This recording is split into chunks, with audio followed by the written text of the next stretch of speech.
इसी घर में मैं तुम्हें इतने शान से लाऊंगा कि सब देखते रह जाएंगे। तुम देखना कि सबकी आंखें फटी रह जाएंगी, सारी दुनिया देखेगी। कैसे करोगे? कोई ना कोई रास्ता निकाल लूंगा, तुम बिल्कुल फिक्र मत करो। जब हमने इतने तूफानों का अकेले मुकाबला किया है मेरी जान,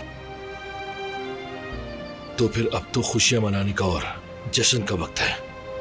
गुल, फिर कहाँ गायब हो गई तुम?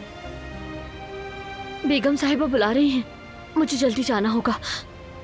बिल्कुल भी नहीं। अपने शौहर को चूमे बगैर कहां जा रही हो?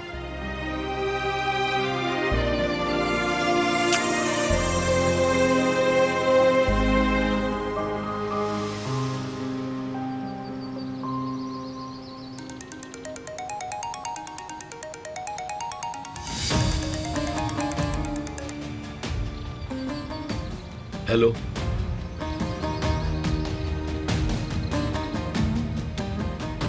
दारिया, चाहती क्या हो तुम?